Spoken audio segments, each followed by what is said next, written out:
Is present. The Higher Education Subcommittee meeting will come to order. The clerk will open the roll, and members are asked to indicate their attendance on the electronic voting system. Give it 1 second.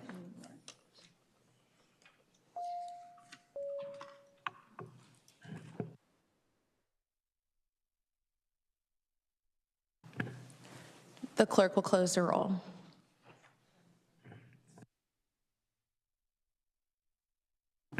Today we have 11 bills before the committee.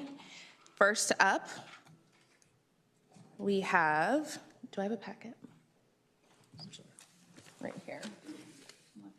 I'm just going to go in numerical order, so we'll start with Delegate Cohen with House Bill 468.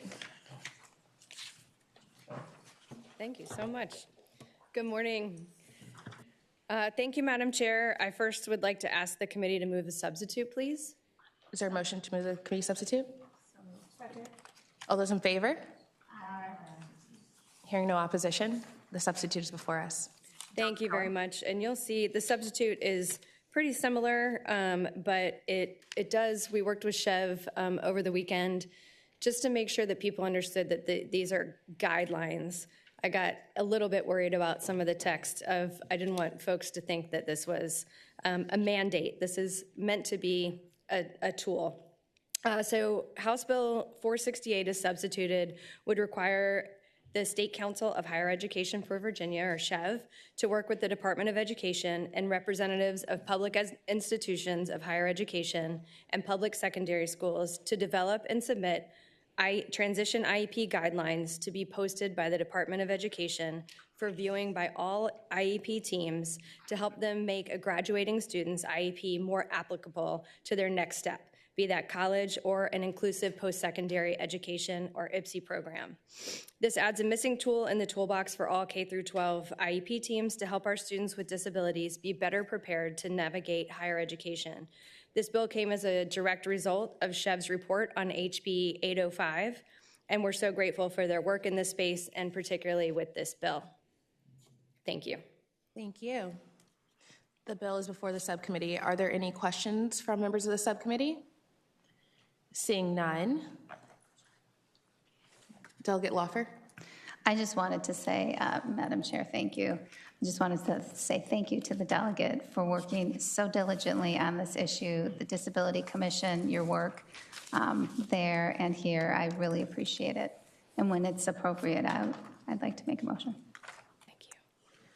Well, we first need to hear some testimony. Is there anyone in the room who wishes to speak in support of House Bill 468? Thank you, Madam Chair, members of the subcommittee. My name is Sarah Beth Joyce with the State Council of Higher Education for Virginia, and we are in support of this bill to continue HB 1805 work in the report. Thank you. Thank you.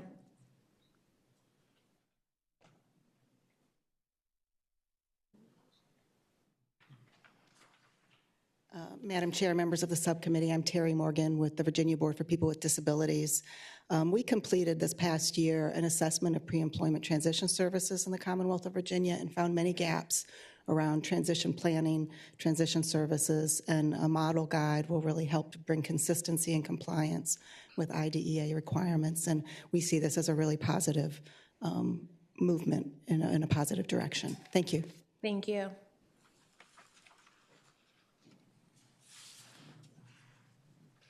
Good morning, Madam Chair. Mike Asip with the Virginia Council of Administrators of Special Education. We appreciate Delegate Cohen bringing this bill forward.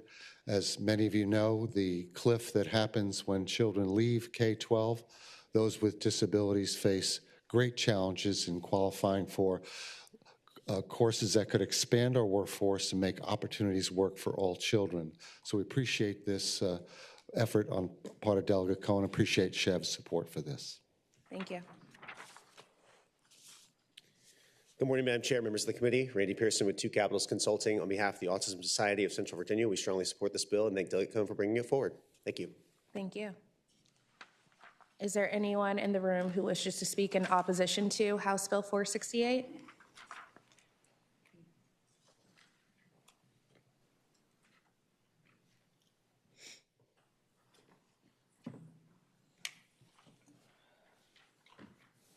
Good morning, committee members. Once again, my name is Dr. Candace Lucas, and I'm speaking in opposition to this bill.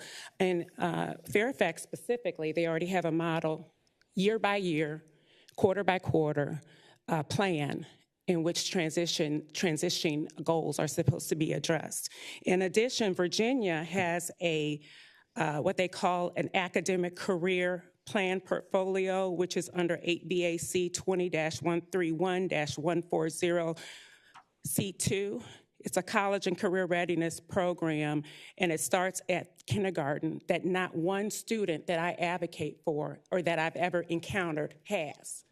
So once again, before we begin issuing additional bills, we need to enforce what's already on the books. Once again, that's 8 VAC 20-131-90 that specifically addresses the issue of career planning and what IEP should be using. We attempt to use them in IEP meetings currently, and we're closed down from doing so. Thank you. Thank you. And we do not have anyone signed up online to speak in support or opposition of House Bill 468. The bill is back before the subcommittee. I move to report with amendment. Second. Have been moved and properly seconded to report as amended, House Bill 468. The clerk will open the roll.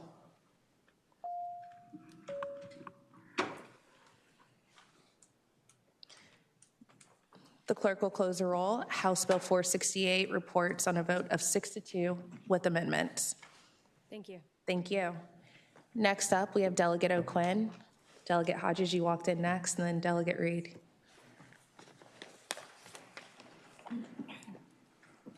Madam Chair, I have House Bill 1183.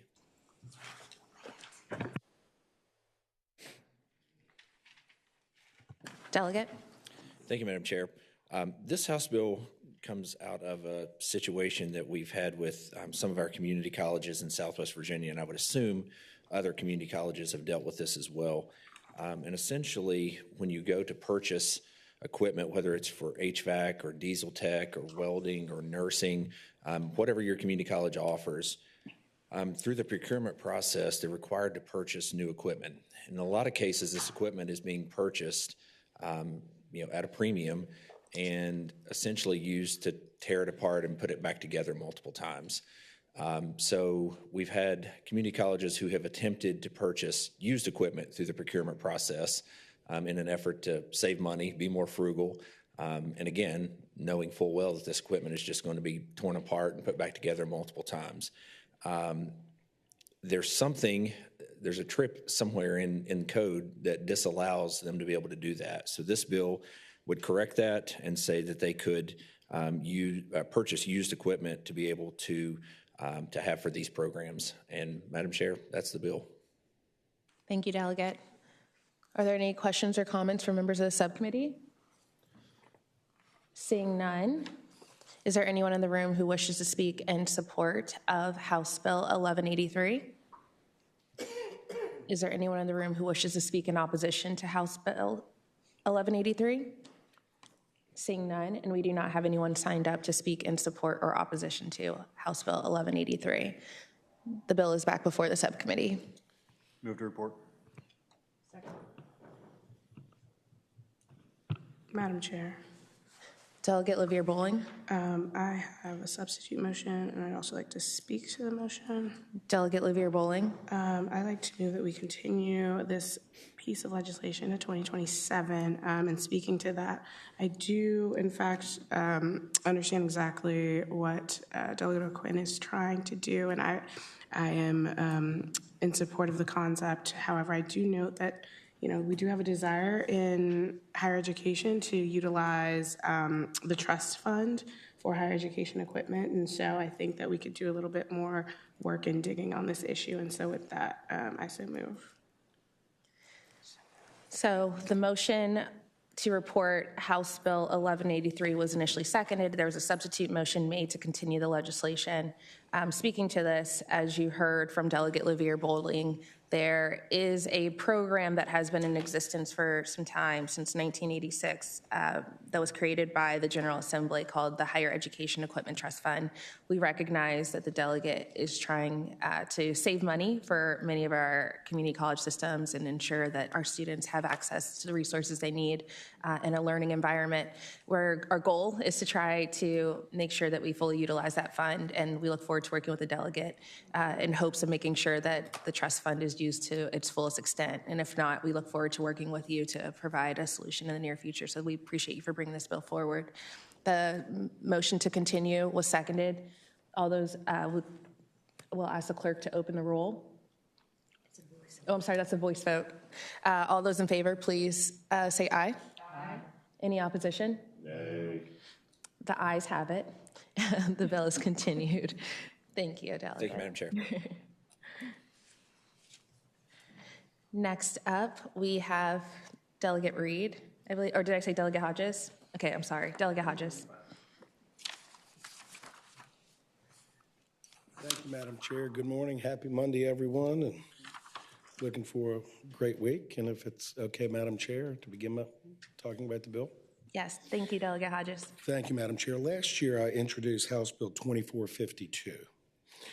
And the proposed legislation sought to enhance transparency and public access to the decision-making processes of Virginia's public universities by requiring baccalaureate public institutions of higher education to live stream, record, and archive all meetings of their boards of visitors, including committees and subcommittees. The goal was really to ensure that decisions made using public funds and conducted openly, and then allowing the public to hold these institutions accountable for their actions. So with that bill, we ended up with, some enactment clauses, and that one of them, it states that the State Council of Higher Education for Virginia, in consultation with the Virginia Freedom of Information Advisory Council and a representative from the Library of Virginia, shall work with the public institutions of higher education in the Commonwealth and with technology experts to develop a minimum uniform standard to the extent practicable for providing the public with real-time electronic access to meetings of the governing boards of public institutions of higher education, committee meetings, archiving the recordings of such meetings, and providing minimal uniform standards for minutes. So after their hard work and efforts, they came up with the bill. It's a fairly simple bill before you.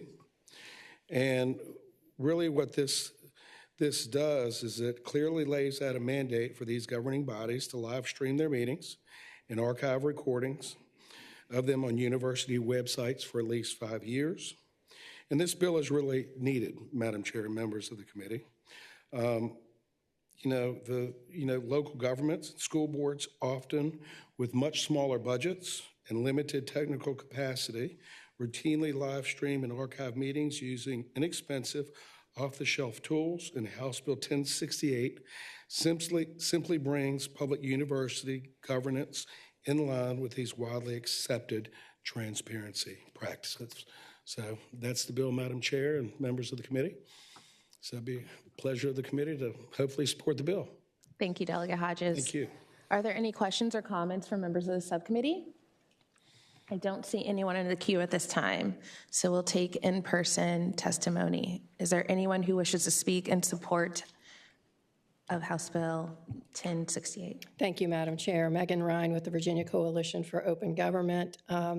Delegate Hodges mentioned that he brought this bill last year, but I'd also like to point out that this has actually been going on since 2021 when Delegate Keem first proposed a similar study, and we are still trying to work this out. So we hope that this final iteration will go through. We feel that it aligns public university governance with modern expectations of access and transparency. As the delegate mentioned, school boards and local governments do routinely do this without a mandate because their constituents expect it, and I think the constituents of these higher education institutions deserve the same. Thank you. Thank you. Is there anyone in the room who wishes to speak in opposition to House Bill 1068? Seeing none. And it says that we have one individual signed up online. Are they in the queue? Okay, thank you. So the bill is back before the subcommittee. We operate by motion. Madam Chair, I have a motion. Delegate Livier Bowling. I would like to move to table this piece of legislation. Do we have a second? Second. Have been moved and properly seconded to table House Bill 1068. The clerk will open the roll.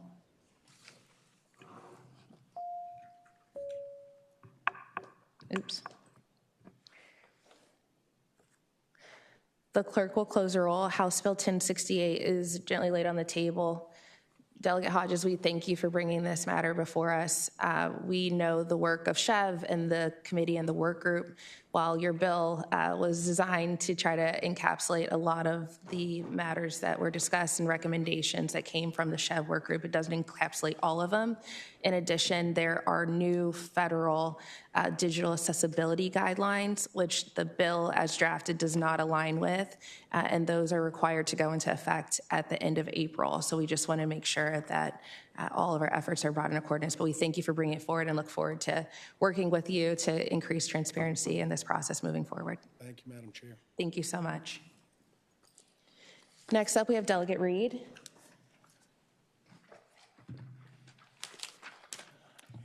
Madam Chair, members of the subcommittee, before you is House Bill 404, and I believe that there is a substitute. Is there a second? Second. All those in favor? Aye. The substitute is before us. Delegate Reed. All right, thank you, Madam Chair. So what the substitute does, just to clarify this, is that this is a follow-on to legislation that we passed with bipartisan support in 2021. This is the Enslaved Ancestors College Scholarship Program. This came to be known as the first statewide reparations bill that was passed in the nation. It's now been 5 years since we did that, and in that time period, there are young adults who are descendants of enslaved ancestors who are now receiving college scholarships. It is having the desired effect that we wanted it to have. As the original bill had been drafted, the intent was to expand this to include some of the displaced persons that were displaced by land purchases by Old Dominion University and Christopher Newport University during the 50s, 60s, 70s. I have asked in the substitute for that to all come out because that is ongoing work and ongoing research, and I don't want to interfere with what is going to be the end results of those studies that are being done. So what is before you now is simply taking what had existed since 2021 and asking Chev to do some work with bringing together all of the different points of contact for the 5 universities that are covered by the Enslaved Ancestors College Scholarship Program, for them to be able to get together and share best practices in both research, what they're doing, how they're doing it, so that we can continue to be able to make this information known to more people. The other thing that is required in the final legislation that's before you is for them to develop and maintain a single statewide online portal to share all of this information. Because right now it is being held at each one of the different universities, and quite honestly, as the author of the bill from 2021, it takes a little bit of time for me to even be able to go and find this information at the different universities. And because of the success of the program, we get a lot of questions, and that's a really very positive thing. And so what we want to be able to do is we want to be able to direct students and families to one centralized portal, and we want to ask Chev to be able to work together with these universities to be able to share best practices in research and how they're administering and implementing the program. That's the legislation before you, Madam Chair. Thank you, Delegate Reed. Are there any questions or comments from members of the subcommittee? Delegate Livier Bowling. Thank you, Madam Chair. Just a comment towards the patron and the bill. I wanted to thank the patron from the bottom of my heart for continuing to work on this issue and being an ally in the space, because we do know, in fact, there are so many students who have benefited from this program, and I know there will be so many more with streamlining some of these things in the bill. So I just wanted to thank the patron. Thank you, Madam Chair. Thank you. Thank you. Seeing no other subcommittee members in the queue, is there anyone in the room who wishes to speak in support of the legislation? Good morning, Honorable Chair, fellow delegates. First, we want to thank the patron for bringing the bill. My name is Eli Weinker with Students for Equity and Reform in Virginia. We represent students from across the Commonwealth, and we're deeply supportive of this bill. It takes common sense steps to move this program forward and make sure that we're providing better services for more students and taking every step we can to combat the affordability crisis in higher education. Thank you very much. We ask you to support the bill. Thank you. Thank you. Is there anyone in the room who wishes to speak in opposition to House Bill 404? Seeing none, and we do not have anyone online listed to speak in support or opposition to House Bill 404. The subcommittee operates by motion. Madam Chair, I move to report with the substitute. Second. And this has been requested by appropriations. Okay, and refer to appropriations. So having been moved and properly seconded to report House Bill 404 as substituted, we will re-refer this to appropriations. The clerk will open the roll.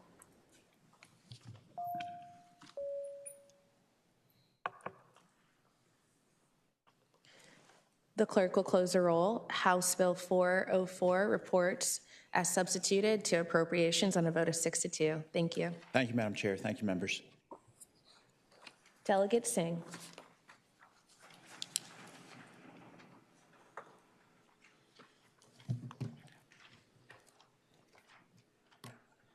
Morning, Madam Chair. I'm here to talk about HB 1099. Wonderful. Delegate Singh. Good morning, Madam Chair, members of the committee, subcommittee. Prior to 2021, businesses and universities could earn significant sums from athletic events and outcomes. Meanwhile, students were restricted from doing the same. The National Collegiate Athletic Association, the NCAA, approved a name, image, and likeness policy, NIL. There have been many benefits, namely athletes are able to earn more for their work and their personal brand. A downside from the conversations I've had with stakeholders, there are a lot of gray areas. Schools filter gray areas through a risk appetite lens. Aggressive schools will drive a truck through the gray areas to pay top talent. More judicious schools will take a more measured approach while also put themselves at a competitive disadvantage. Clearer rules, brighter lines would help the playing field, level the playing field. Additionally, there are instances of shady dealings with agents, real and fake, offering high school students and first or second year students hundreds of thousands of dollars, some with exorbitant commissions. A more controlled process would better protect student athletes. The purpose of this legislation is to create a work group which would endeavor to give all stakeholders a way to conceive best practices, increase transparency, and protect student athletes. Here's a quote from someone who runs a collective that funds some of these student athletes. As a business owner who utilizes student athlete NIL for marketing and sales, we need more direction and transparency. That's from T.W. Huang from Locker Room Access. Now, I understand that we passed HB 1505 in 2024 that authorized NIL deals, and this could be seen as overlapping or duplicative. And I would just suggest that I view this as a complementary bill, and this work group is about transparency and further leveling the competitive landscape, whereas that was authorizing NIL support. But I respect the will of the committee and will yield the balance of my time. Thank you, Delegate Singh. Are there any questions or comments from members of the subcommittee? Seeing no one in the queue, we will take in-person testimony. Is there anyone who wishes to speak in support of House Bill 1099? Thank you, Madam Chair. Megan Ryan again with the Virginia Coalition for Open Government.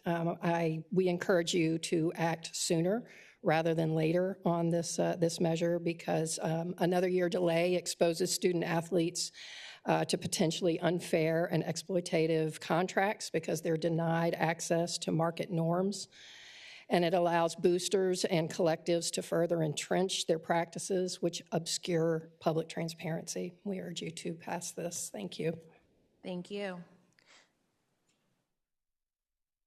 I can't tell if they're coming to me or no. Okay. Is there anyone in the room who wishes to speak in opposition to House Bill 1099? Seeing none. Move to report. And Madam Chair. We do not have anyone listed online to speak in support or opposition to House Bill 1099. Delegate Livier Bowling. Yes, Madam Chair. I did have a motion, but I'd like to speak to the bill before that motion. I do appreciate the patrons' efforts in this space. Image and likeness is something that we do need to get a handle on across the nation, and I think that is likely why Congress had the SCORE Act that they were working on. And then, of course, as mentioned by the bill patron, we have passed legislation to deal with some of the NIL changes, and I think last year we even had a couple bills that were addressing some other small changes we needed to make. And so I think that we should probably give it a little bit more time and see where we land in that space. And so I thank the patron, and I would like to continue this piece of legislation in 2027. I say move. Have been moved and properly seconded to continue House Bill 1099. This is a voice vote. All those in favor, say aye. Aye. Any objection? No. The ayes have it. Delegate Singh, we thank you again for bringing this forward. And as you noted, there's already work that's already going on in this space. So our goal is for you to bring this legislation forward later so that we can actually look at the impact of recent changes that we've made through the legislative body. Thank you. Next up, we have Delegate Anthony.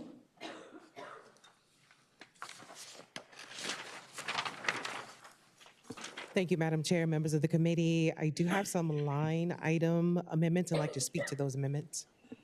Anyone like to move the line item amendments? So moved. Second. All those in favor? Aye. The line item amendments are before us. So I would like to describe the line item amendments. We're on line 35, where it starts off in section 3, where it says the council.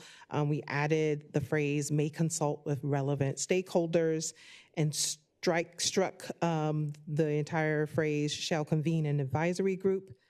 That line continues with to inform such evaluation, and then we added the word such, strict the word the, added stakeholders may, and then strict the advisory group shall. Also in line 47, we removed the emergency clause and struck the phrase an emergency exists and, so that it reads in continuum that this act is enforced from its passage. And then speaking to the bill with House Bill 1310, this amendment allows SHEV to conduct the work through existing stakeholder engagement rather than creating a formal advisory group. It does not change the purpose of the bill. It simply provides flexibility to the agency while preserving all the accountability, transparency, and a clear timeline for reporting back to the General Assembly. I just want to remind the committee what motivated this legislation, that this bill was inspired by concerns raised by nurses, nurse educators, and other professionals like myself who are worried that recent federal changes to how graduate and professional programs are classified for student loan purposes will make it harder for them to advance in their careers. These federal changes include revised borrowing limits and the elimination of the Grad Plus loans, and they will begin affecting students entering the programs on or after July 1, 2026. Hence the enactment clause, so that there is a proper ramp-up period in order to begin that collection of data once that fallout begins. These concerns come from professions dominated by women and people of color, and from fields where Virginia already faces workforce shortages, including nursing, education, behavioral health, social work, public health, and my particular area, engineering. Rather than waiting until enrollment declines or shortages worsen, this bill ensures Virginia understands the impact before the first cohort of students is affected. This is a non-codified Section 1 bill. It does not create a program. It does not appropriate funds. It just simply directs SHEV to evaluate these federal changes and to provide a public report to the General Assembly by November 1st, 2026, so we can be prepared to act responsibly in the 2027 session. This bill shows the citizens of the Commonwealth that we are forward-thinking and proactive in our policymaking, not reactive after harm occurs. It demonstrates that we are paying attention to higher education and protecting the workforce pipelines Virginia depends on. Madam Chair and members of the committee, I hope that you would support this bill.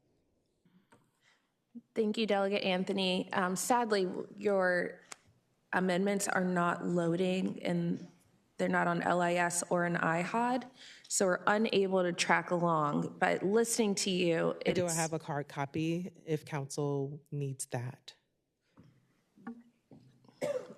I think that would be helpful, but we need enough copies for each and every one of us. Is that so? What we can do is we can go temporarily at ease so that we can get copies. If that would be helpful for all.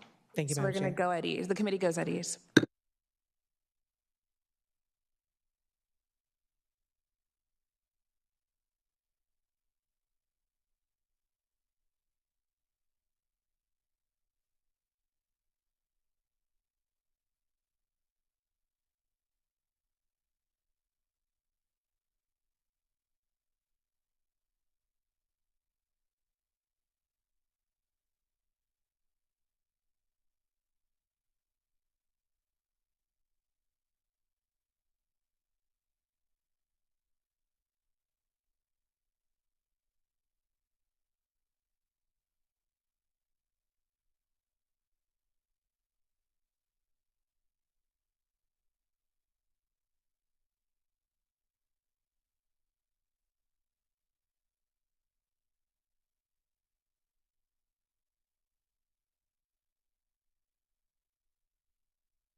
The committee will come back to order. Delegate Anthony, we are going to try to get those copies for all individuals here on the dais before us, before we take testimony on your bill. And in the interim, we are going to hear from Delegate Tata on her legislation, and we'll come back to you. Thank you, Madam Chair. We're going to temporarily pass Delegate Anthony by. All those in favor of temporarily passing it by, please say aye. Aye. All those in opposition? Hearing none. House Bill, 1310 temporarily goes by. Delegate Tata. Thank you, Madam Chair, members of the committee. In 2024, the General Assembly passed HB 700. This was a piece of legislation that represented a major victory for some of the most resilient young people in our Commonwealth, our foster youth. That bill required each public institution of higher education in Virginia to provide grants for former foster youth for tuition, mandatory education, and general fees, room, and board. This bill, HB 265, simply seeks to clarify language and the legislative intent based on some questions from the Virginia colleges and institution. All it does is it removes special needs adoption, and then it also removes as unnecessary because any person who was in foster care at 18 meets that requirement that said they had to be in foster care by 14. So those are just a cleanup bill, and I hope it'll be the pleasure of the body to support this. Thank you, Delegate Tata. Are there any questions or comments from members of the subcommittee? Seeing none, is there anyone in the room who wishes to speak in support of House Bill 265?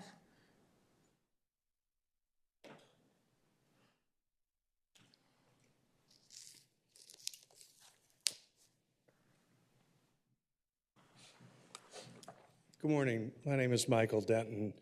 I live on the west side of Richmond. For 5 years, I was on a home for the poor on the south side of Richmond, run by the Catholic Diocese, but 85% or so are not Catholic. I also founded a project that's a block away from here that's a soup kitchen that serves 60 to 120 meals on our nights. The relevance of my point is I'm concerned about those in need, in special needs in this Commonwealth. I'm concerned about what we can afford in this Commonwealth. And I think the more we can clarify language, the better we can help more people. If things are vague, it gets exploited when we can least afford it, and it goes too long before it can be discovered. let's clean things up when we can, please. Thank you. Thank you. Is there anyone who wishes to speak in opposition to House Bill 265? Seeing none, and we do not have anyone online who wishes to speak in support or opposition to House Bill 265. The bill is back before the subcommittee. Madam Chair. Delegate Livier Bowling. Thank you, Madam Chair. I have a motion, but I'd also like to speak to the motion. Delegate Livier Bowling. Thank you. I'm going to move to lay this on the table. I do think that clarification is needed, but I believe, in fact, Madam Chair, and correct me if I'm wrong, clarification will be provided in the budget, maybe? Yes, there is intention to ensure that there is budget language that is very strong and provides the clarification necessary to ensure all of our higher ed institutions are in full compliance of the legislation previously brought before the body. Thank you, Madam Chair. All right. So thank you for that clarification. So yes, Madam Chair, with that being said, I would like to gently lay this on the table. Having been moved and properly seconded to table House Bill 265, the clerk will open the roll.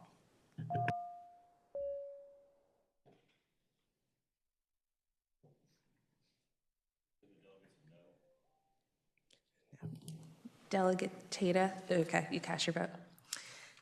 The clerk will close the roll. House Bill 265 is tabled on a vote of 6-2. We thank the delegate for bringing it forward. Thank you. Thank you. Delegate Anthony.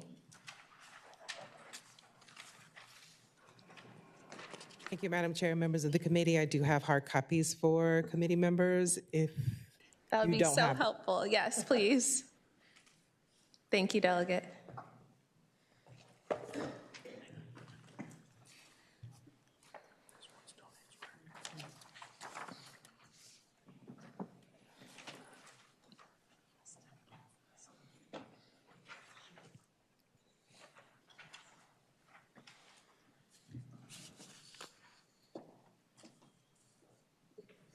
Thank you, Madam Chair, members of the committee. Just wanted to reiterate that this amendment removes the emergency declaration and allows SHEV to conduct this work through existing stakeholder engagement rather than creating a formal advisory group, but it does not change the purpose of this bill.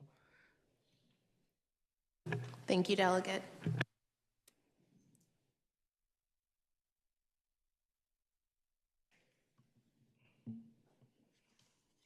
Okay, so based upon my interpretation of the new language before us, this makes it permissive for SHEV to work with relevant stakeholders.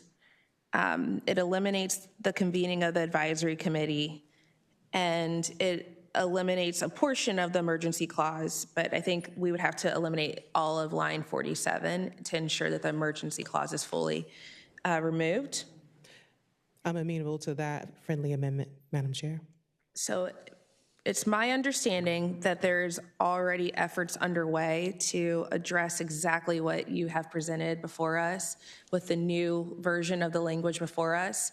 So as a result, I think that this may be a great opportunity for us to ensure that you have a seat at the table in those conversations and work with each of our institutions of higher learning on this matter. Would you be amenable to continuing this legislation and allowing for those conversations to occur more organically so you can have a more informed way of trying to influence some of the conversation, ensuring that it's addressing exactly what you want to get to? I'm just worried that the language is a little too vague for us to hit many of the items that you provided during your wonderful remarks earlier. Thank you, Madam Chair. Of course, I'll be amenable to that, but I would like last words. Absolutely. I do have folks in the room who are in support of this, as well as the NAACP Virginia State Conference has left public comment for you to review, that they are in full support of this legislation. But I just wanted to remind you all that the General Assembly does operate on accountability and transparency. So we know that lots of things are happening behind the scenes within administration. However, it is important for the public to know that we are doing our due diligence as things fall out or fall forward with what is happening with HR 1 and everything at the federal level. So I just wanted to make sure that the General General Assembly does have something where it can be accountable so that it could review this information and then make some very intentional decisions for the 2027 legislative session. Thank you, Madam Chair and members of the committee. Thank you so much. So now we will hear in-person testimony. If there's anyone who would like to speak in support of House Bill 1310, please step to the podium. Madam Chair, members of the committee, my name is Paul Battaglia, AI Virginia. We're the professional association for the architects across the Commonwealth. We support this effort. Thank you. Good morning, Madam Chair and members of this committee. Thank you for having us, and thank you to the bill patron. I'm Christina Preisner with the American Council of Engineering Companies of Virginia, and we do support this bill as it is a profession that is affected. Thank you.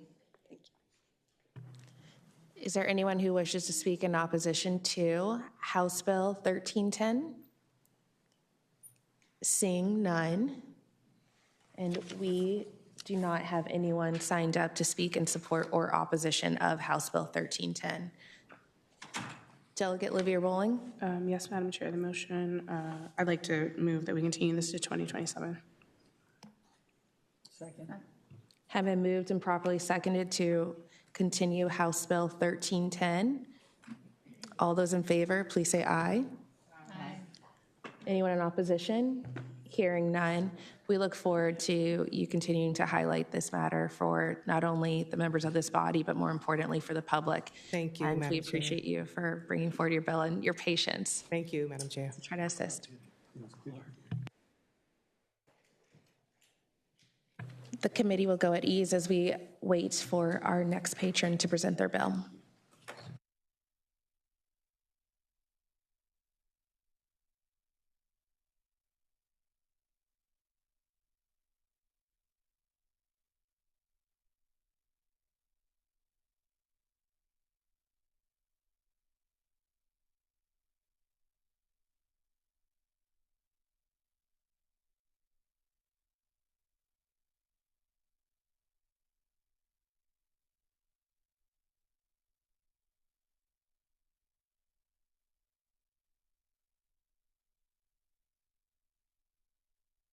House Bill 1108. Oh, Delegate Kilgore, wait 1 second. We were at ease, so now the cameras are back up. Thank you. Okay. Delegate Kilgore.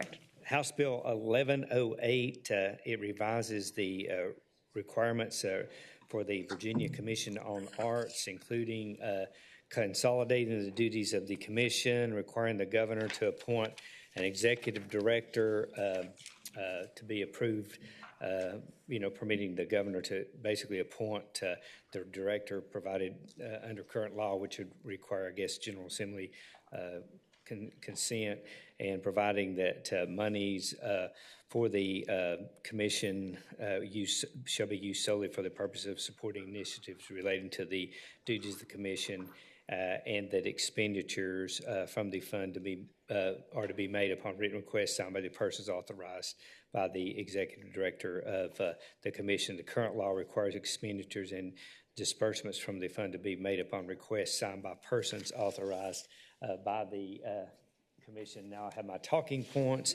and basically it is just trying to modernize the Virginia Commission for the Arts, and basically one thing it does is there are certain duties, and duty 1 reflects that the Virginia Commission for the Arts funds the arts, and duty 3, the comprehensive education curriculum, is removed to reflect that now the Department of Education is charged with the development and implementation of arts curricula in Virginia schools. And so basically, that's what it does. It's just trying to modernize the Virginia Commission for Arts, and it was based, since my age serves on that, I think that's why I got this bill. So. Okay, so for the Virginia Commission of the Arts, 3 changes. 1, changing it from a director to an executive director that is appointed by the governor, Yes. making sure that we clarify the duties and responsibilities of the commission, and 3rd, mandating how the monies may be utilized and allocated. That's it. Are there any comments or questions before I the appreciate subcommittee? you, Madam Chair, for Happy to assist. clarifying. We're happy to assist. Any members of the subcommittee have questions or comments? Seeing none, is there anyone in the room who wishes to speak in support of the bill? Is there anyone in the room who wishes to speak in opposition to the bill? Seeing none, and we do not have anyone signed up to speak in support or opposition to House Bill 1108. Delegate McQuinn. Yes, Madam Chair, I move to report HB 1108. And been moved and properly seconded to report House Bill 1108. The clerk will open the roll.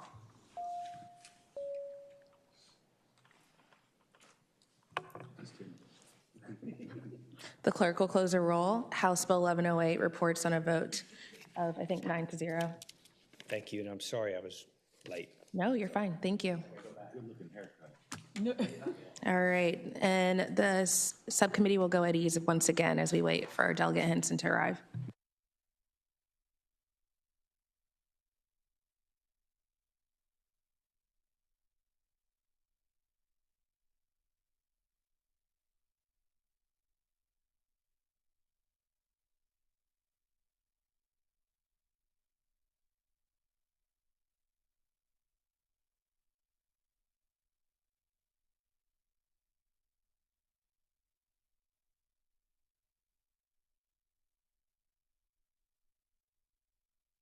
Grateful to have Delegate Helmer with us. Delegate Helmer, Thank you, Madam. have House Bill 22. Thank you, Madam Chair. In front of us is House Bill 22. As a body, we have determined that it is critical that we encourage the reporting of sexual assaults and sexual harassment on college campuses. We have gone through various degrees of trying to make sure that applies to all universities and institutes of higher education in Virginia. I am proud today to stand before you and say the exemption that we had from VMI is to enable mandatory counseling. If someone came forward to report, would be stricken from the code. I think we will have some testimony from VMI. I very appreciate their partnership of their desire to be in the same posture as every other institute of higher education in the Commonwealth. And with that, I at the will of the subcommittee. Thank you.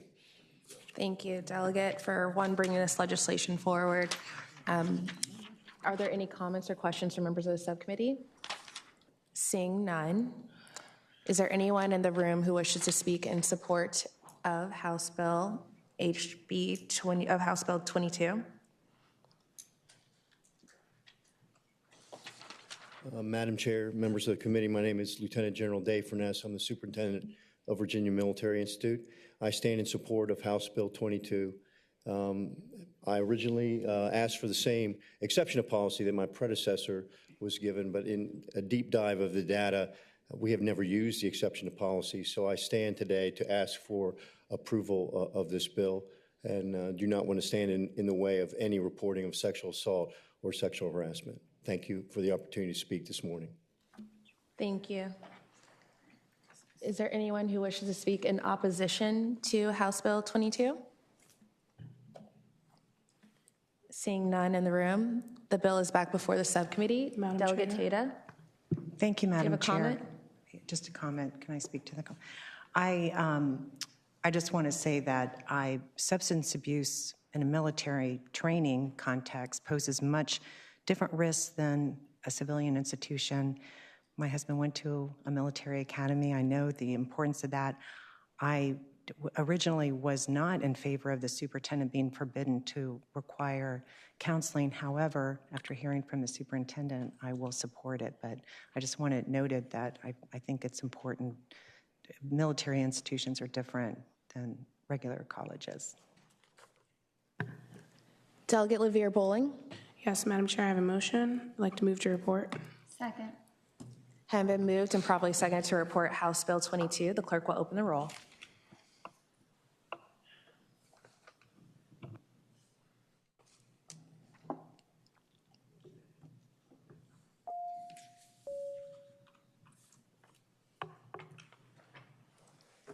The clerk will close the roll. House Bill 22 reports on a vote of 9-0. We thank the patron. Thank you, Madam Chair. Next up, we have House Bill 1374.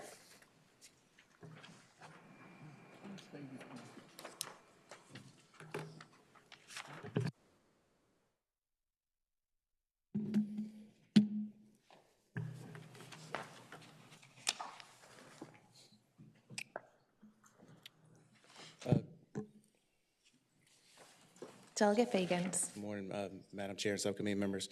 I want to begin by stating something plainly, that Virginia Military Institute is academically a good school.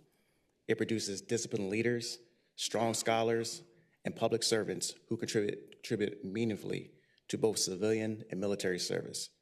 I have served alongside VMI graduates. I have friends who are alumni and friends who work at VMI today, pushing cadets to be great in whatever the path they choose. This bill is not an indictment on the professors, the coaches, the staff, cadets, or parents. And to the cadets currently at VMI, you have made a serious and admirable decision to challenge yourself and serve in something much larger than yourself. House Bill 1374, it's about governance. Specifically, it's about the Board of Visitors and the General Assembly's responsibility to ensure that public institutions are overseen with stability, accountability, and sound judgment. Change is hard. Changing culture is even harder. And changing culture in a military environment is one of the hardest things one can undertake. I know this personally.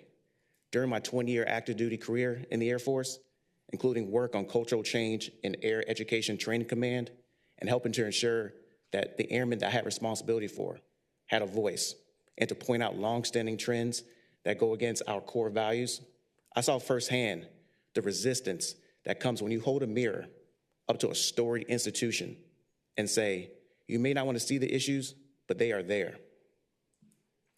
VMI has faced this before. In 1996, when it was forced to change from a male-only admissions model. That change was so difficult that the institution considered going private, and only the threat of ROTC programs prevented it. But VMI did change, and it is stronger because it did so.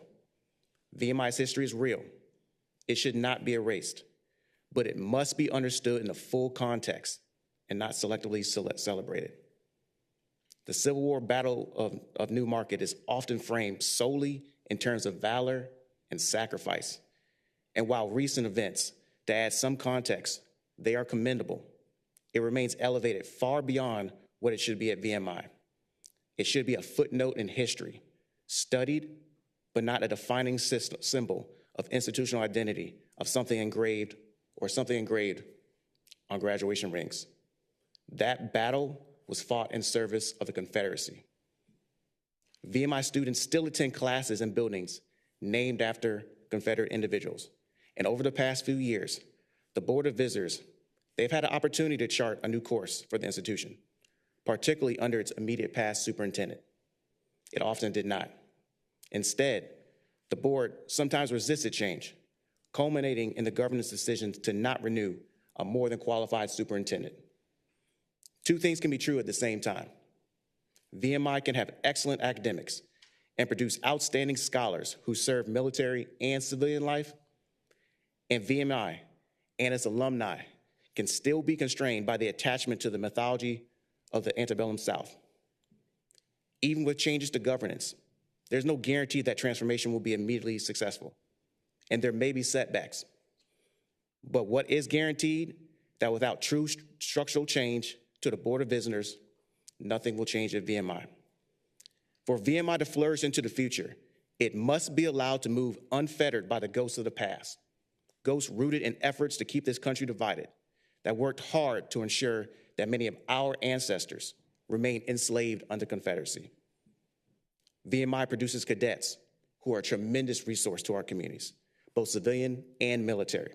And these cadets, they deserve an institution that prepares them for the future and not one held back by an outdated vision of the past. I respectfully ask for the subcommittee to consider House Bill 1374 and to report for it. Thank you, Delegate Fagan. Are there any questions or comments from members of the subcommittee? Delegate Garrett. Madam Chair, I don't know if the time is appropriate. I presume that the chair would entertain comments for and against, both from in the room and online. As always, correct? yes, I correct. want to speak to the bill at the appropriate time, Madam Chair. I just put a bookmark in it. Well, you're welcome to speak to the bill now. Thank you, Madam Chair.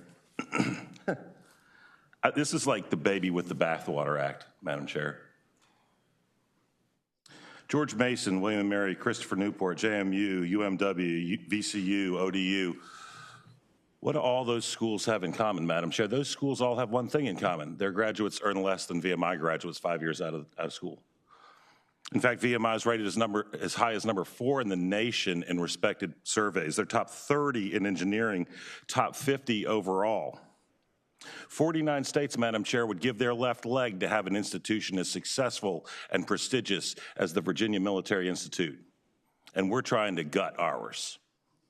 Madam Chair, with all due respect to my colleague, and I would acknowledge that the Air Force is a perfectly honorable alternative to military service, I served in the Army. I don't know if anybody else in this committee served, but I will say this. In the Army, and on occasion, I was kidding, on occasion I had the opportunity to come into contact with graduates of the Virginia Military Institute. Never before, or never once, was I not impressed with those young people. In law school, my chief mentor was a judge, John Garrett, no relation, a graduate of the Virginia Military Institute. My political mentor was a graduate of the Virginia Military Institute. My mentor as a prosecutor at the Office of the Attorney General of Virginia was a Virginia Military Institute graduate. Madam Chair, this is so ridiculously scripted that I feel like the people at home should know. I would submit that at the appropriate moment, a very competent, capable delegate, Olivia Bowling, will make a motion and then it'll carry. And that's okay. I understand that you can presume there'll be a certain number of no's, and that's okay. But I'm not going to be among them. I'm not going to be among them. If you want to gut VMI, let me make it clear that I stand in opposition, but I can also do math. It's 64-36. So if you want to gut VMI, you'll do it without my no vote as top cover to someone who's in a vulnerable district as you try to do something that's ridiculous by saying, hey, it's a great school, but we want to gut it. The bill says what it says, not what we wish it said. So we're going to have the opportunity to act in this subcommittee, in the committee, and on the floor. What I won't do is provide top cover for you to gut an institution that 49 out of 50 states in our Commonwealth would love to have something equivalent to, but do not. Thank you, Delegate Garrett. Delegate Tata. Thank you, Madam Chair. This bill is about a transfer of governance, and VMI's core focus is on a rigorous military training, leadership development, and the distinctive rat line system that emphasizes discipline and honor. VSU has a different mission, and it's also 163 miles away, so just geographically and logistically, this doesn't make sense. Merging governance risks fundamentally altering VMI's identity as the two institutions have different missions that may not align. So I hope my colleagues will not support this merger. Thank you. Thank you, Delegate Tata. Seeing no further comments or questions from members of the committee, we have roughly 40 people signed up online, and I'm sure that we have individuals who wish to speak in support or opposition in the room as well. To be mindful of time, I'm going to ask that everyone keep their remarks to 30 seconds. To showcase your support or opposition to House Bill 1374. We will begin with those who wish to speak in support of House Bill 1374 who are in person.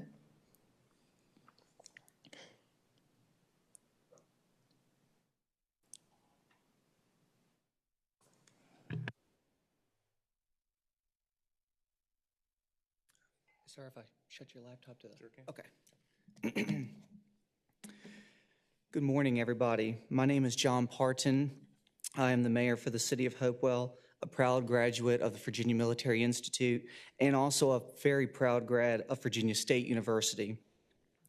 While Virginia State University is an excellent school, I got my master's degree there in economics. The current administration does not have the experience in running a comprehensive military school. And this is of no fault or slight to the administration. VCU is a great university where they offer very unique specialties.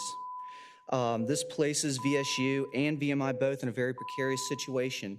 The logistics has already been mentioned about being over 160 miles away.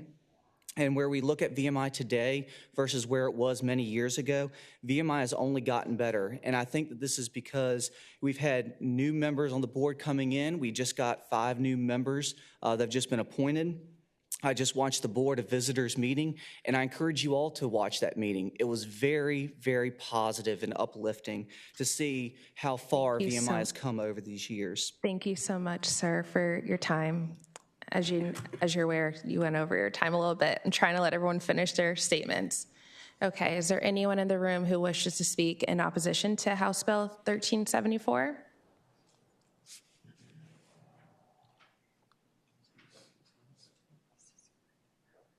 Madam Chair and the members of the committee, thank Before you. you begin your remarks, can we set the clock to 45 seconds for those who are in person? I just want to be mindful of making sure that we're being fair in this process.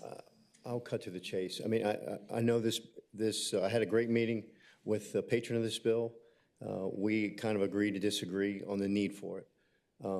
VMI's governance will be changed by 1 July. The board will be completely controlled by members appointed by the governor, the current Governor Spanberger, and approved by this body. That happens on a normal pace, and I think all the concerns relating to governance and our Board of Visitors will be cured by that process. Thank you very much for allowing me to speak. Thank you. Next. Good morning, Madam Chair. My name is Laura Tyler Chambers. I'm VMI class of 2003, and I entered as part of the third class of women admitted. I served 2 terms on the VMI Board of Visitors from 2015 to 2023, appointed and reappointed by 2 Democratic governors. I'm saying that for one reason. What I'm asking for today is not partisan. I know there have been concerns about racial and gender climate at VMI. Those concerns are serious. They deserve sunlight, consequences, and measurable improvement, because every cadet from every background deserves dignity and the same standard. But this bill is not reform, it is a sledgehammer, and cadets will feel it first. It will shake scholarships, derail commissioning timelines, and drive away the faculty and staff who keep the place running.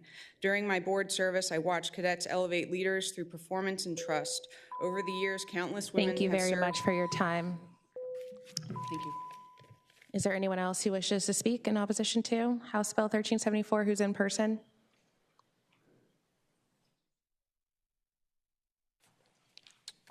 Chairman Sewell, members of the Subcommittee on Higher Education, my fellow Americans, and my fellow Virginians.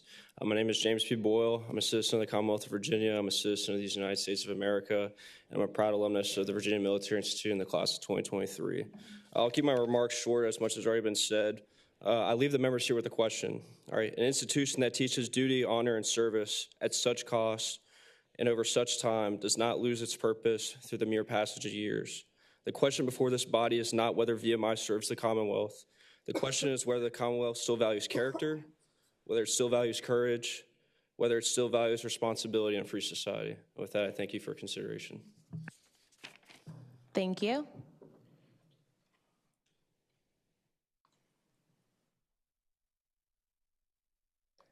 If there's anyone else who wishes to speak in support to House Bill, or sorry, in opposition to House Bill 1374, if you don't mind lining up down front, it makes it a lot easier for me to tell if we have another speaker or not. Thank you. I'm Michael Denton from Goochland, Virginia. When Ralph Northam and I matriculated together at VMI, it wasn't perfect then, but it was as perfect an equal opportunity education as you could get in Virginia and probably in the country. For goodness sakes, we started as rats, and those who made it all the way through were graduates. Though it was, as I say, of course, it wasn't perfect, but the opportunity to compete in an environment of that level of equality and brotherhood was Thank you so much. incredible. I'm very sorry. We will now turn to those who wish to participate virtually. We'll begin with those who wish to speak in opposition to House Bill 1374. I'm going to go down the list. First up, we have Mrs. Fuller. Thank you, Madam Chair. Good morning. I am a Marine spouse and a VMI mother. I urge you to oppose HB 1374. VMI's mission is defined by its honor code, a culture where integrity is so high that cadets leave belongings in open halls without fear. My son, an Eagle Scout, chose VMI because it values service and discipline over status. VMI requires its own board of visitors that understands the specific Thank you so much, ma'am. I'm so sorry. transferring oversight. Ma'am, we're very sorry. Next up, we have Mr. Holt. Good morning. I would like to thank each and every one of you for being here today. It is important that VMI remains independent.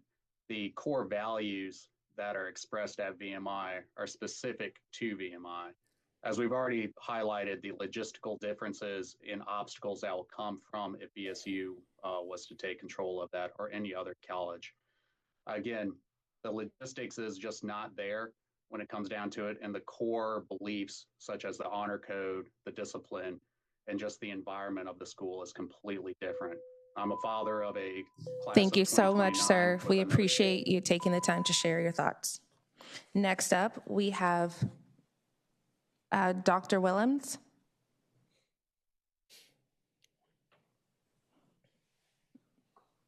Dr. Megan Willems.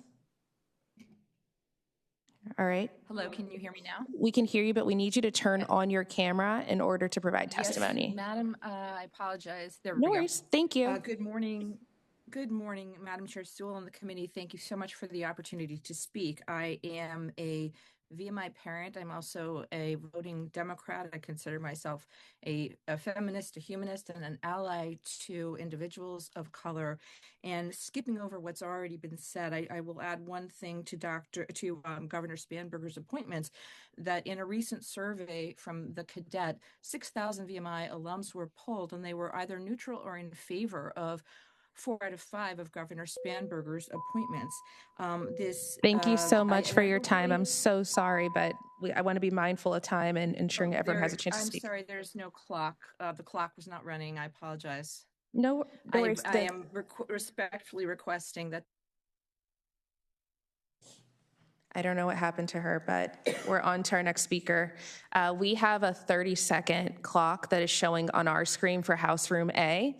So please look at that clock. It's also showing on the full screen for anyone who is streaming online. So the clock should be publicly accessible. Do you all see the clock?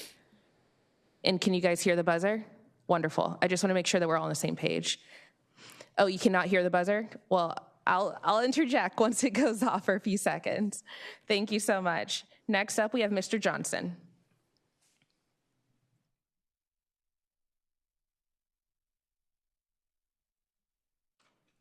Good morning, Madam Chair. Can you hear me?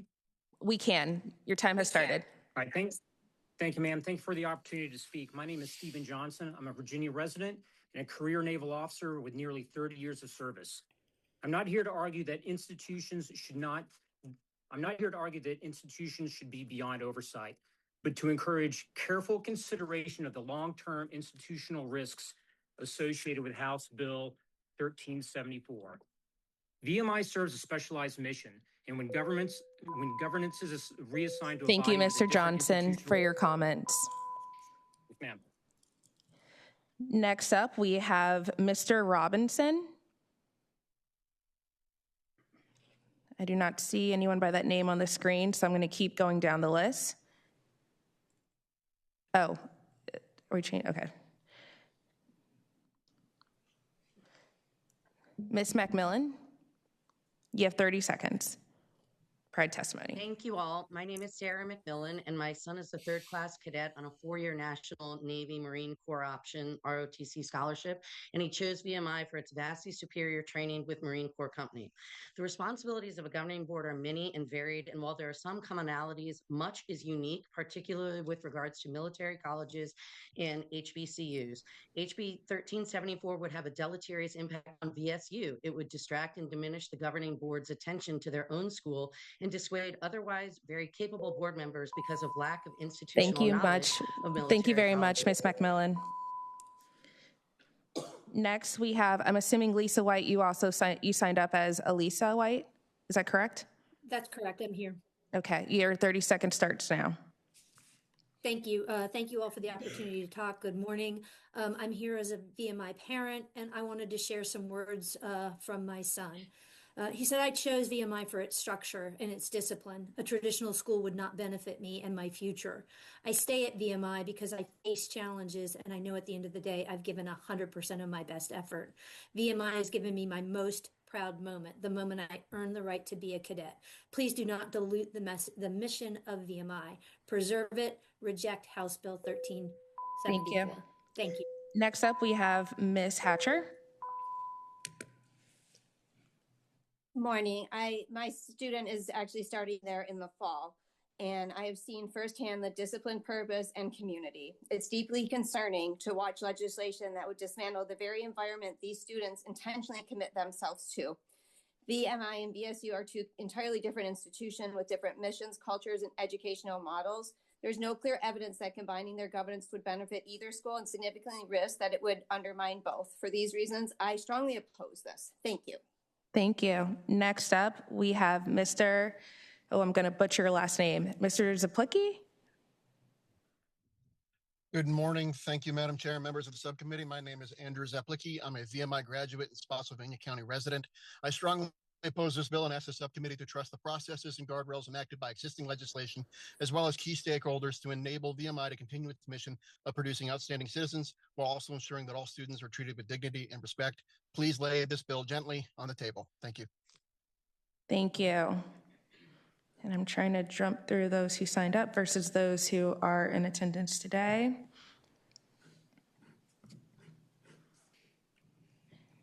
Mr. Shapiro. Good morning, Madam Chair.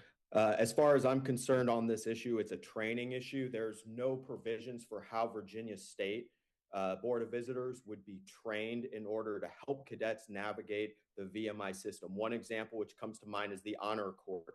The VMI Board of Visitors is an appeal authority to help cadets navigate that system. What training would they receive to make sure that it's fair for the cadets? Trust Lieutenant General Furness to support Governor Spanberger's BOV appointees as they work cooperatively to advance the interests of our cadets. Thank you. Next, we will hear from Ms. Delzell. Yes, can you hear me? We can. Your 30 seconds starts now. Sorry. I would just like to add my voice to all the opposition that's has been mentioned.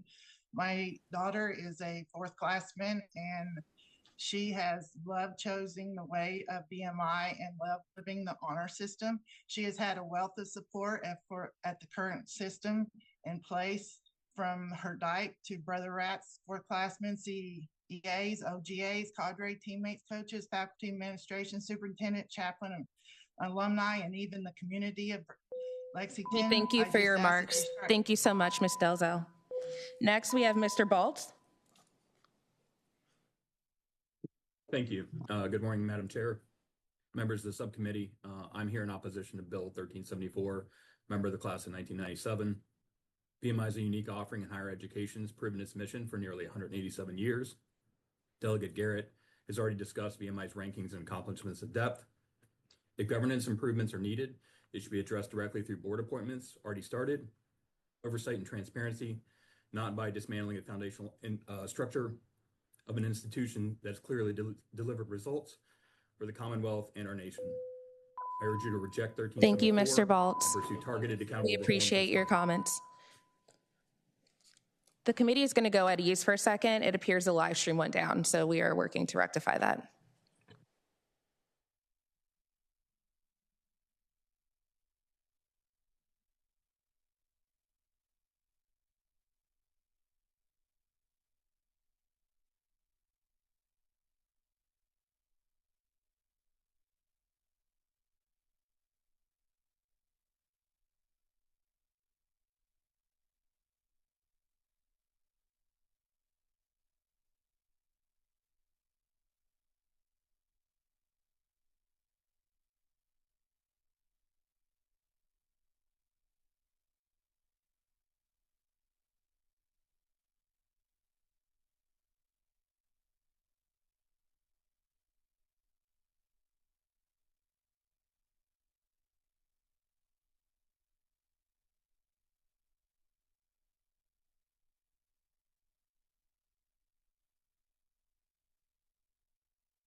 The committee will come back to order. The live feed is back up. We will continue with virtual testimony. Next up, we have Ms. Wells. Good morning, committee. I'm coming to speak as the mother of a class of 2029 cadet, a veteran myself, and a victim's rights attorney. I come to speak. My son graduated from Alexandria City High School class of 2025, the largest high school in Virginia. It is 73% non-white. He's at VMI with 3 other classmates, so a total of 4 Alexandria City High School graduates. They could have chosen to go to VSU. They chose to go to VMI. VMI is its own institute and deserves to be protected and supported as such. Unique. Thank you very much. Thank you very much, Ms. Wells. Next up, we have Mr. Perry.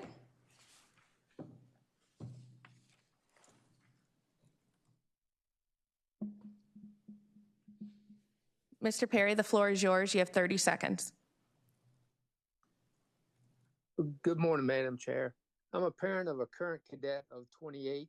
I'm against HB 1374. VMI is a highly regarded college and produces graduates that go on to military service as well as private sector. These cadets are well educated, well disciplined, and are sought after as they graduate VMI.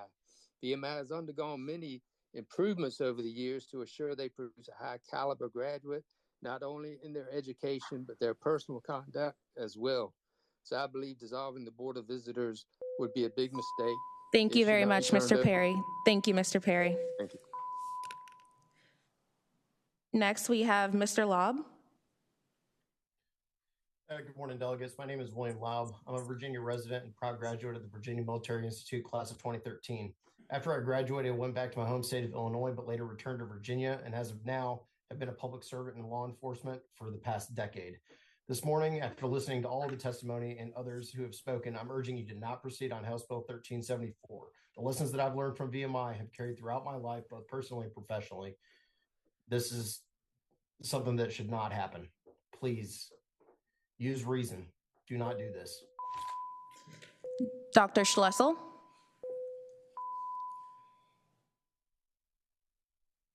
My name is Ken Schlussel. I live in Albemarle County. Here's a dilemma. I'm a graduate of UVA and of VMI. At UVA, they got rid of their president, Jim Ryan, who was an excellent president, because of DEI issues. The VMI board, unfortunately, did not renew the contract for Major General Wins. Exact same effort.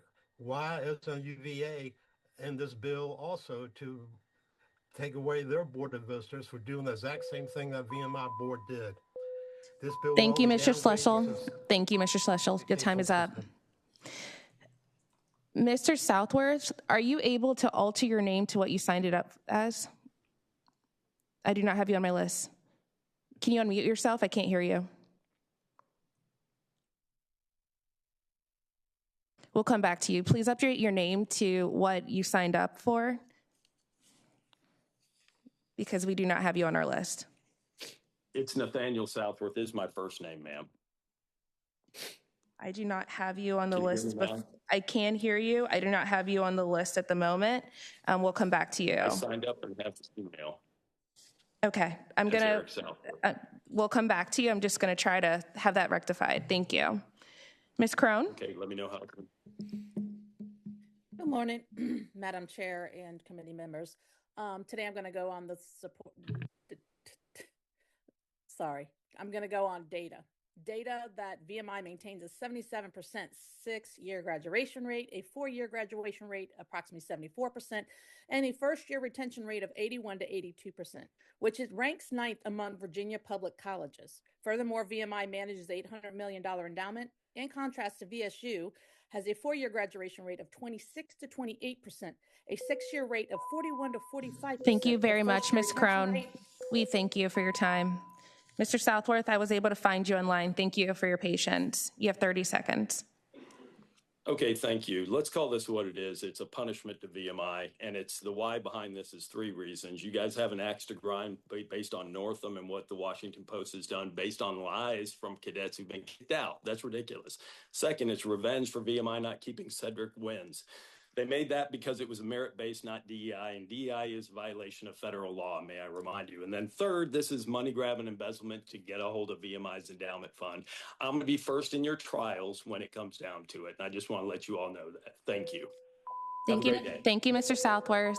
Next up, we have Mr. Reardon. Good morning, Madam Chair and Subcommittee. My name is Matthew Reardon. I'm a professional engineer licensed in the Commonwealth of Virginia and a proud graduate of VMI. VMI is an institution wholly to its own. It is not simply another college with an ROTC program. At VMI, every cadet embraces the military lifestyle, the demands of leadership while pursuing academic achievement. Therefore, the uniqueness of VMI does not only require, but demands its own governance, separate from other institutions in order to continue its unique mission. Therefore, I urge the committee to oppose this Thank bill. you, Mr. Reardon. We'll now turn to virtual testimony in support of House Bill 1374. Ms. Galen Canoiden, you have 30 seconds. Good morning. My name is Galen Canoiden. I'm the Political Action Chair for the Virginia State Conference, NAACP. We are in fully support of this bill. It's interesting that everyone talks about duty, community, and responsibility, but no one talks about the racial issues that's going on in this institution right now. Jeremiah Woods has signed up to speak, and he is not in queue, and he has received a confirmation. Thank you. Thank you. It's not on our list.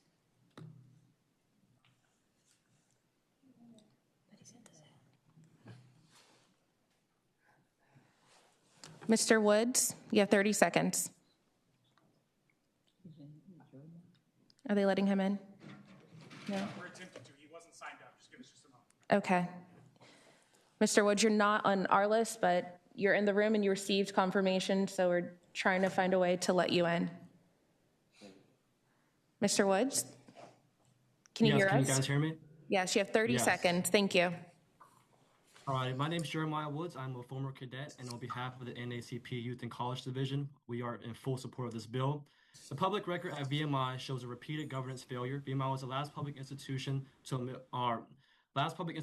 admit Black cadets, and more recently, the Board of Visitors removed the VMI's first Black superintendent after an unusual short tenure. VMI has also not complied with the enslaved college scholarship memorial program that Delegate Reed brought forward. This law is very necessary as VMI has a continued public record of failure in governance. Thank you, Mr. Woods. Delegate Fagans, would you like to have a final word? Thank you, Madam Chair. First, I would just like to say thank you to the VMI superintendent and their staff. We met last week and had spirited discussions. Additionally, I'd like to thank everybody in the Commonwealth who has provided emails, called our office, and had in-person meetings on discussions that we've had on this important issue. No matter our different views on this bill, I think we all want to see VMI succeed into the future. I have an open door, and I'm willing to have continued discussions on how we put VMI Board of Visitors into a posture that allows it to continue to produce well-rounded leaders and at the same time finally ends for good the narrative of the lost cause within the institution. I welcome those future discussions, and I want to thank the subcommittee today for the opportunity to present this bill. Thank you, Delegate. Is there anyone who wishes to speak to this bill? The bill is back before the subcommittee. I see one individual in the queue. I see Chair Rasool. Thank you, Madam Chair. What I have heard from a variety of testimony is that there's legitimate concerns. I've also heard that we want to have a culture at VMI that's producing the best leaders. You've acknowledged that as well. That people have talked about the need for addressing how the board is appointed and what we expect the board to be doing. And most importantly, having that transparency and accountability that I think is important. So, Madam Chair, I would move that we would pass this bill by for the day and give the delegate an opportunity for individuals who would like to maybe come directly to him and talk about a potential path moving forward with those specific objectives in mind. And that would be my motion. Second. Having been moved and properly seconded to pass House Bill 1374 by for the day without objection, all those in favor? Aye. Any objection? Hearing none. House Bill 1374 is by for the day. Thank you, Madam Chair and committee members. Thank you. Madam Chair. Chair Rasool. Yeah, Madam Chair, so we will bring this up to full probably in about a week or so, and we'll see if there's the delegate has additional thoughts as we move forward. Thank you, Madam Chair. Thank you. Last but not least, we have Delegate Henson with House Bill 706. Thank you, Madam Chair, members of the committee, for your patience. House Bill 706 deals with the governance of Gunston Hall, the colonial area home of George Mason, author of the Virginia Declaration of Rights, which helped shape both the Declaration of Independence and the Federal Bill of Rights. Madam Chair, Gunston Hall is owned by the Commonwealth of Virginia and has been since 1949 and is managed by the National Society of the Colonial Dames of America. The governing board of regents is appointed by the governor, is made up of 37 individuals across the nation. Madam Chair, the board's bylaws already requires 2 in-person meetings each year. However, current Virginia FOIA rules limits the board's ability to hold back-to-back virtual meetings. This creates a real change because many board members live far from Virginia. So what we're trying to do is make it feasible for our members to participate in back-to-back virtual meetings. So we're asking that this practical bill be, if it's the will of the committee, be moved to engross to the full and to the floor and to other things. But I do believe we have a technical amendment from DLS, if I'm not mistaken, just to align it to the correct code. Thank you, Madam Chair, Delegate Henson. So it would just be on line 16. After the words all virtual public meeting, it would just say, notwithstanding the provisions of section 2.2, 3708.3, which is the provision of law that provides that those all virtual public meetings can't be consecutive. What do you want to move? Oh, I'm sorry, Madam Chair. I think we have a. Hold on 1 second. I think we have a second amendment as well. That would be on line 19 to just strike the emergency clause. Correct. Move the amendments from the Second. All those in favor? Aye. The amendments are before us. Thank you, Madam Chair. So all the other FOIA requirements remain in place, including public notices, public access, and the publication of meetings. I hope it's the will of the body to support this bill. The bill is before the subcommittee. Are there any questions or comments from members of the subcommittee? Seeing none in the queue. Delegate McQuinn? I move to report.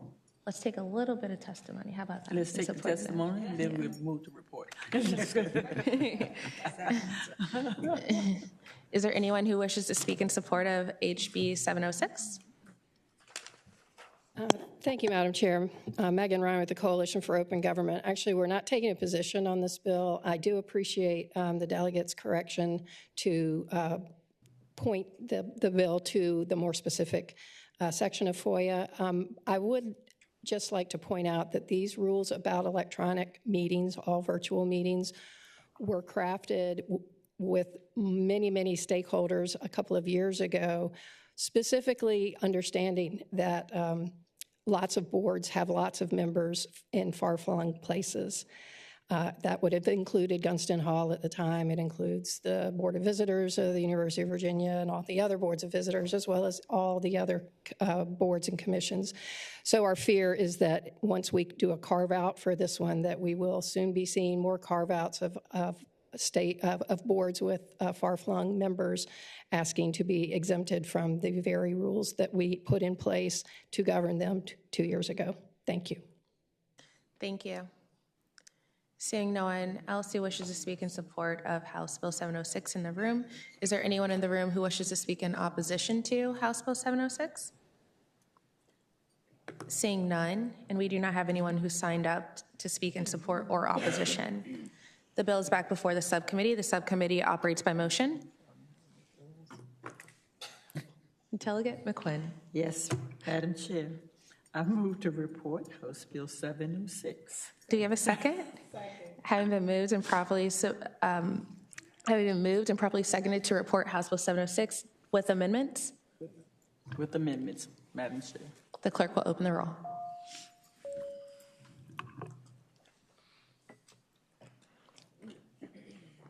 The clerk will close the roll. House Bill 706 reports with amendments on a vote of 8-0. We thank the patron. Thank you, Madam Chair, members of the committee. Thank you. As there is no further work before the Higher Ed Subcommittee, the chair will entertain a motion to adjourn. So moved. Second. All those in favor? Aye.